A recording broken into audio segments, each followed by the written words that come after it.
مرحبا بكم اخواني اخواتي معايا اليوم في فيديو جديد.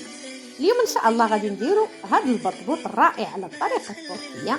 يعني راه بحال البطبوط المغربي، ولكن الفرق انه كنضيفوا ليه الياغورت في العجين وكنزينوه بالمعدنوس والزبده وقليل من الفلفل الحار.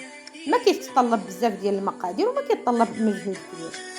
بالنسبه للمقادير ديالو اللي غادي نحتاجو له ان شاء الله، غادي نحتاجو نصف كيلو من الطحين الابيض او الدقيق الابيض متعدد الاستعمالات، ملعقه كبيره من السكر حبيبات، وملعقه صغيره من الملح.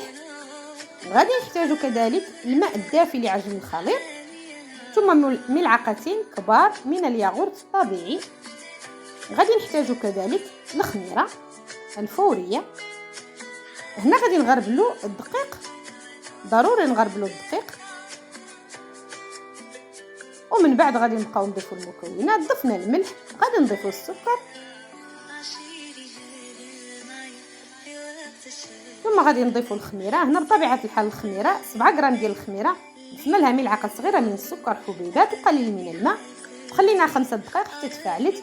ضروري من هذه المرحله باش نعرفوا الخميره ديالنا واش فعاله ولا لا. نبقاو نضيفوا الماء شويه بشويه لتجمع لينا الطحين مع المكونات اللي ضفنا ليه. هنا غادي نضيفوا الياغورت. هنا تقدروا تعوضوا الياغورت بالحليب، اللي ما عنده الياغورت يقد يعجن الخليط بالحليب، يعني يخلط كاس ديال الحليب مع كاس ديال الماء ويعجن به الخليط. انا هنا ملي درت الياغورت يعني عجنت الخليط عادي غير بالماء. صافي نبقاو نخلطوا المكونات كامل مع اضافه الماء. بالنسبه للماء على حساب نوعيه الدقيق اللي عندكم، تبقاي تضيفي شويه بشويه، ما تضيفيه دفعه واحده، ضيفيه شويه بشويه حتى نحصلوا على عجينه اللي كتكون بهذا القوام، ملمسها ناعم وكتكون مجموعه ومطاطيه. صافي دلكتها انا شويه تقريبا 10 دقائق على سطح العمل حتى حصلت عليها بحال هكا. هنا تقدروا تعجنوها في الماكينه ولا تقدروا تعجنوها بيديكم اللي بغيتو. صافي في بول غادي نديروها ونخلوها واحد 40 دقيقه حتى تذوب الحجم ديالها. ملي كيذوب الحجم ديالها كتعطينا العجينه بحال هكاتي. نحطوها على سطح العمل وغادي نقطعوها لقطع متساويه. بالنسبه انا لهاد الكميه اللي عندي راه خرجت لي 10 القطع متساويه. في البدايه كنقطعها لقطعتين متساويتين، ومن بعد كل قطعه غادي نقطعها ل5 القطع متساويتين كذلك. هنا الا بغيتو تستعملوا الميزان باش تعبروا القطع ممكن، انا درت عيني ميزاني. وكذلك على حساب الا بغيتوهم ديروهم كبار شويه على هذا الحجم تقدروا ديروا 8 القطع.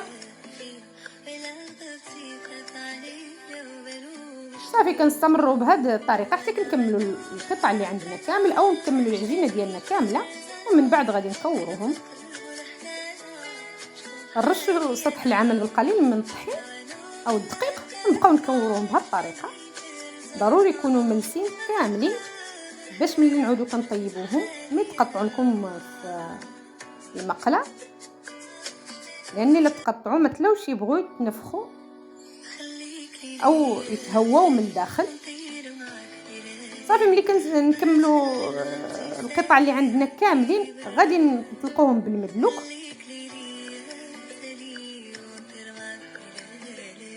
نستعنوا هنا احسن بالمدلوك لان يسهل عليكم العمل وكيقلل لكم عاوتاني من الوقت، يعني كتسالوا الكميه كامله في وقت قصير او في وقت وجيز.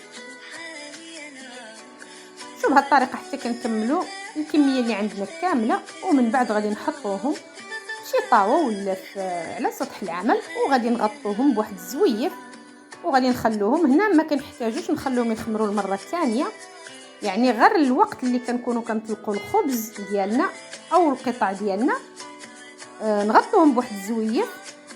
وملي نسالوا الكميه كامله راه كنسخنوا المقله ديالنا ونبداو نطيبوهم. يعني يكفي غير هذاك الوقت اللي بقاو لينا حتى تسخن المقله. صافي ملي كتسخن هنا المقله كنحطوا القطعه ديالنا، وملي يبداو يخرجوا فيها دوك الفقاعات شويه كنقلبوها بالزربه باش تقد تتهوى من الداخل، وكنقابلوا الخبز ديالنا حتى كيطيب كامل باش ما يتحرق هنا المقله ملي كتكون سخونه صافي كناقصو نديرو النار تكون متوسطه،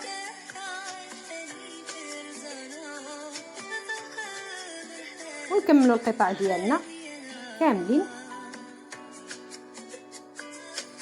ومن بعد ملي كطيب كل القطعه نحطوها في الزويف ونغطوها باش ما يقصحوا الخبيزات.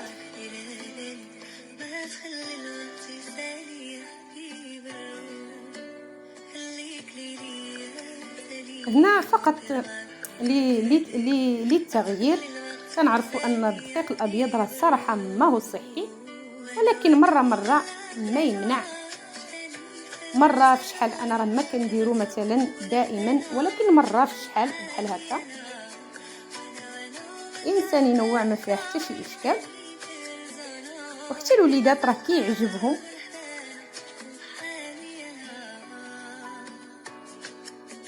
الشكل ديالهم كيخرج بحال هكا زوين، ملي كيتهواو من الداخل كيجيو زوينين وكيجيو طايبين. تقدروا تعمروهم، تقدروا تقدموهم هكاك، تقدروا ديروهم على شكل بيتزا اللي يعجبكم صراحه. تقدروا ديروا بهم اللي بغيتو.